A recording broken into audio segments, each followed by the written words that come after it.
Man, it's hard to believe 2024 is here. That's right. The Bassmaster Elite Series season is going to be kicking off next month in February. But I'm going to give you my predictions for all 9 tournaments. I'm going to tell you what I think that is going to be going on during each of those tournaments. I'm going to give you fantasy fishing tips, my tips preseason now on who to look for, who to watch for, some of the favorites that are going to be in the fantasy fishing, and some of the people that might go under the radar that you could pick, possibly jump up in the standings. So I'm going to give you my fantasy fishing highlights. So make sure you save this video so you can play fantasy fishing as the year goes on. Maybe I can give you some tips that will really pay off for you. But we're going to get kicked off going down to Louisiana, kick it off right there on the Texas border with Toledo Bend Reservoir. It's one of those giant East Texas lakes. Love that lake. Really, it's going to be interesting because it's going to be late February. You're going to be having some potential weather issues. Probably not, though. I think it's probably like a 90% chance we're going to have decent weather, not like some Arctic freeze like is down there this week, this past week here in January. But I think that the fishing is going to be pretty good. You're going to see some pretty big weights. I've got a couple guys that you might want to put on your watch list just for right now. Jason Christie, very good pre-spawn fisherman. When he won the Classic at Lake Hartwell, pre-spawn conditions, kind of very similar. From that vicinity of the country, fished East Texas, Oklahoma lakes a lot, understands where they go. So Jason Christie's one to watch for sure. If it's a little bit colder, even if it's not a little bit colder, even if it's fairly warm, the one guy that's going to be out there in them trees and absolutely pick off some of them giants, Cody Huff from Missouri, he's extremely good. And then the other obvious pick is Caleb Summerall. He's guided on that place, probably has as much experience. Well, now that Daryl Gleason is not on the elites anymore, hopefully he'll be back next year. But Caleb Summerall is definitely one to watch, one to circle on your deal, put him on your team. Caleb Summerall, if he doesn't spin himself out, will have a good tournament there at Toledo Bend. One sleeper name, going to be down in the rookies, probably down in the bottom. Might be he's very good jig fisherman. Obviously won an open last year on it, is Tyler Williams. His rookie coming out of the gate. Look for him to do something, possibly have a really good event there at Toledo Bend as well. So the second tournament, we're going to go straight from Toledo Bend over there to East Texas to Lake Fork, one of those awesome legendary fisheries, if you will. Lake Fork is going to be interesting because we've been there a number of times, but we've not been there this early. It's going to be right at the end of February, beginning of March. So the obvious favorites: Lee Livesay, Patrick Walters, and even really Chris Zaldane. Chris Zaldane's not won there, had some good events there. I have a funny feeling about. I'm thinking I'll do well there. I kind of have screwed the pooch the last couple times that we've been there, and I really feel like that I'm getting over that hump, and I think I'll have a good tournament there. But a couple guys to keep an eye on for sure. You got to pick one of those favorites that I listed just a second ago. But one of those guys circle him. Ben Milliken, going to be his second Elite Series tournament. Yeah, he won on Toledo Bend before, but he really doesn't have a lot of experience on it. I don't think he has a lot of experience on Fork either. He is a big fish specialist, setting up for his time of year to really put on a show with those glide baits and with that forward-facing sonar. Look, just circle Ben Milliken. Do yourself a favor. He's probably going to be one of the favorites, especially if he does well at Toledo. He could do really well at Toledo as well, but I would put Milliken on at Fork, even over top of Toledo Bend. And then one more that you might not have at the top of your list, has a very good track record on Fork, knows it well, Derek Hudnall. Derek Hudnall is from that area, but has a very good track record in the few tournaments that he's fished there. Very good pre-spawn fisherman. So I would circle Hudnall there as well. And then for whatever reason, there's a handful of other guys. Schmidt is one of them. I think could have a good event there. Loves the chatterbait. I think that will play as well. But then we have a little bit of a break, and we go all the way till April. And then April, we go down to Florida. We take our trip to Florida. A couple things are going to be different when we get to Florida in April is that the weather is going to be much more consistent. I think there could be a few fish left on beds at Harris, but the majority of the fish have already gone and done their thing. I've fished there in March before, and there's still been some spawning fish, but some of those fish have still been up on the beds. But it's going to be more of a normal spring event. Spring is in not during the spawn for Florida. There's a couple names I mentioned Brian Schmidt for Fork, but Brian Schmidt, Harris Chain, he's going to put that chatterbait to work. I promise you. He's going to have some spunk sheds on the back of there, and he's going to catch some donkeys. I think he should have a good tournament. Speaking of chatterbaits, how about Mr. Chatterbait himself, Todd Otten? Todd was one of the first guys I ever saw throw a chatterbait. Brian Thrift really put the chatterbait on the map, but Todd Otten and Brian Thrift were throwing the chatterbait before anybody.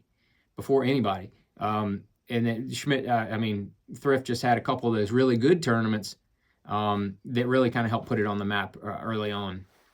And then one other one to watch for the Harris Chain, and I'll tell you why, is Keith Combs. Keith Combs saw what Buddy Gross did down there. Now, Buddy Gross is also one to watch. Previous winner, won the last time we were at the Harris Chain. Keith Combs, and I'll go ahead and throw his roommate in there as well, Ray Hanselman. Ray is one of the best grass fishermen on the Elite Series Tour, period. One of the best hydrilla fishermen, period. And he's had good tournaments at the Harris Chain. I would expect for Ray to have a good tournament, but I think Keith is going to break out them old crankbaits. He's tired of seeing people catch them on crankbaits down there and not be part of that action. I think Keith's going to lock those Strike King crankbaits in his hand. I think Keith is going to really show off at the Harris Chain. Mark it down right now, Keith Combs. I think he's a lock. I think he's gonna if he does that, he'll lock himself into a top 5. He'll find those places where they're at, and I think he'll have a good tournament. While we're in Florida, might as well go on over to St. John's. I've got the trophy here in my office. Where I won last time we were down there. I'll put my record up against anybody's, but we're going there a little bit later. I still think I have a plan to hopefully do well one way or the other. Following up a 5th, 2nd, and a 1st the last 3 times I've been there. I don't know where you go from there. And maybe 1st again. That'd be pretty awesome. But we'll see. We'll see about that. So I would pick myself. I'm going to have to find some new water and do some things. Like I said, the weather's going to be more consistent. There will still be some spawners. A lot of the fish are going to be done, moving into more of their summertime type patterns. Cliff Prince is to me, he's a lock for a top 10.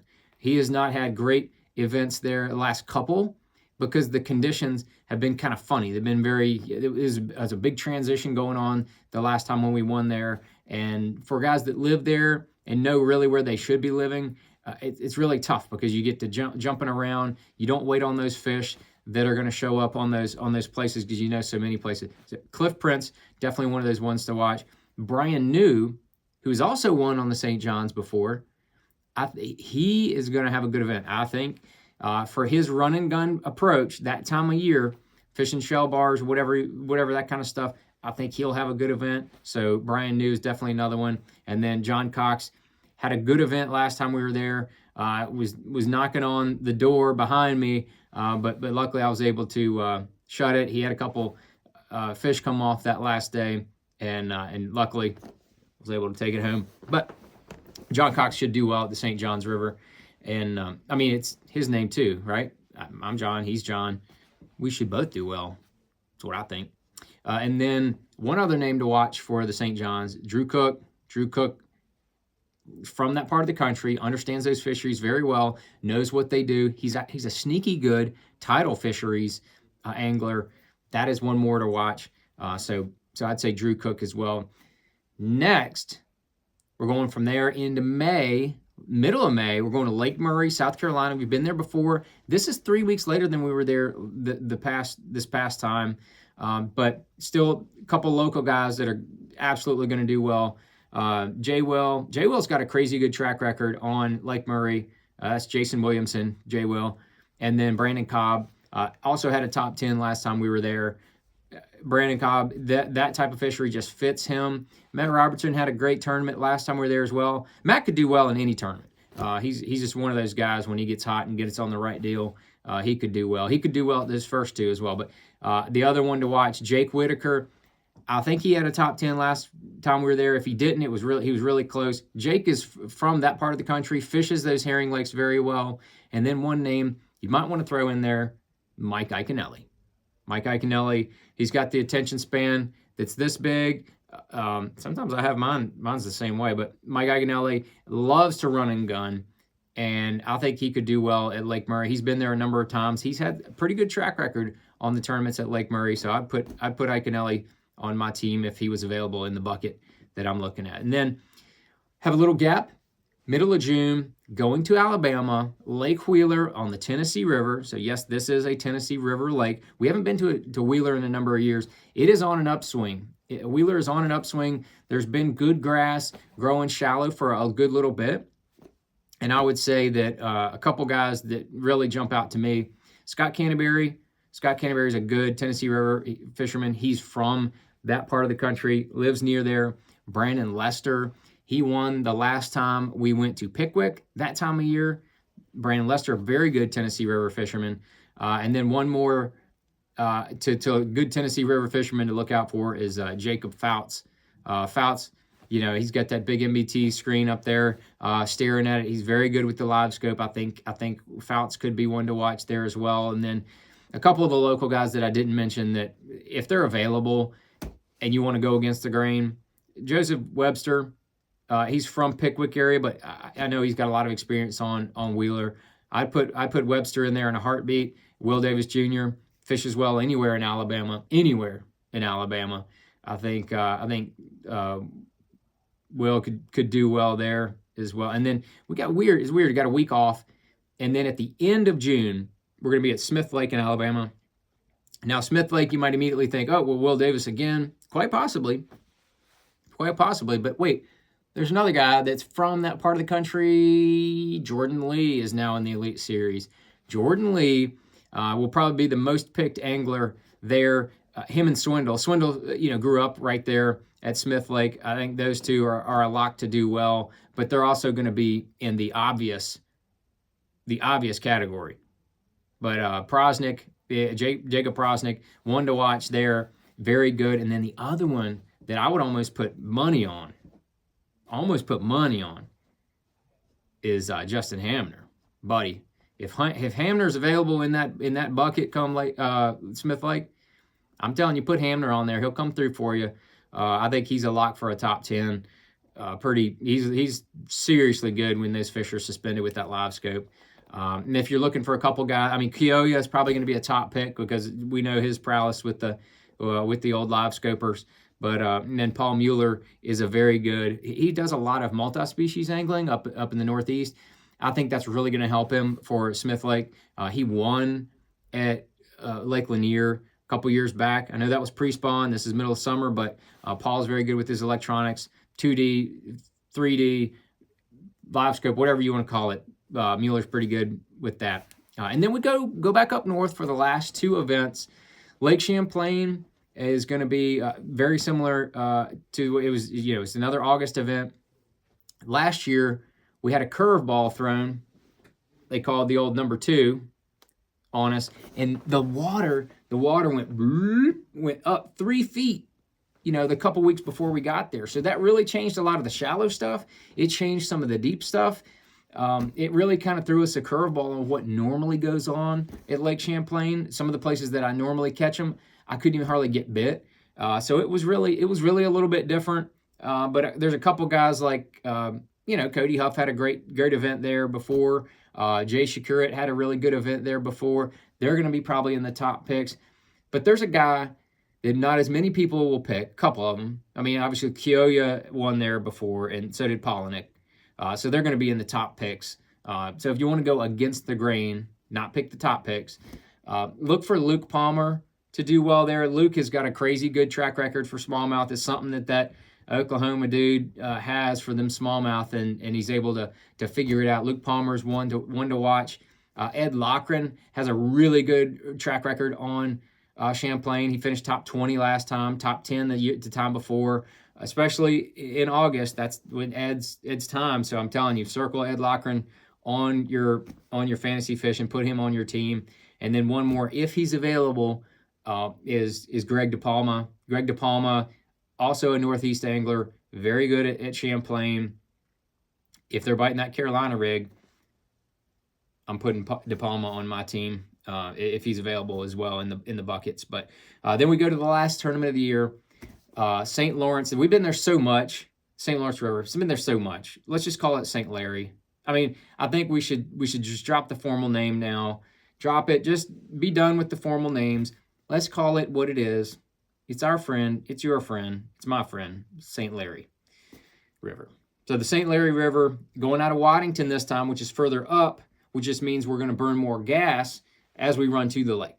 I'll bet you that at least a third, probably closer to half of the field is going to run to the lake. If they're available, well, more than likely both Johnstons are going to be in the same bucket, and whichever bucket they're in, pick the Corey or Chris Johnston. Their track record there is unbelievable. They know the lake really, really well, and they know the river very well. Taku Ito has won there previously as well. Taku's going to be one of those picks that everybody's going to probably go for. Shakura, it's almost the same way. Shakura has won there before. Very good fisherman, that style of fishing. So I would put him. I'd put him in there if he's available, depending on where he is. But you're probably going to have to make a decision between Shakura and one of the Johnstons. And I couldn't tell you which one to go with. Honestly, because Kristen, here's the Johnston pick. If they're in the same bucket, pick the one that's lower in the AOI standings. Or if one of them's in contention for AOI, I would pick that one because they're going to pull all their good stuff to the one that needs it the most.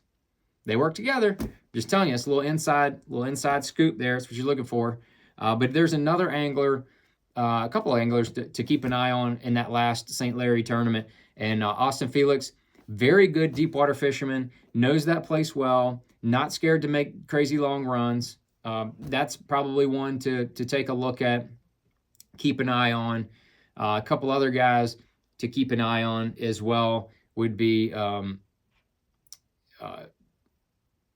would say probably Lee Livesey. If you're looking for like a off the record, Lee's had some good tournaments there. Justin Atkins, same thing. They've had some good tournaments making that long run. They're not scared to send it full send. I'm gonna probably full send it. I don't know. I may settle in the river. I like the river. I like certain portions. Just gonna wait and see what's producing. Some years the river will really produce good weights. Some years it just really can't compete with the lake. So we'll just wait and see what the weather and the wind and all that kind of stuff does. Caleb Summerall, another one that has a pretty good track record on the St. Larry. But that's pretty much it, man.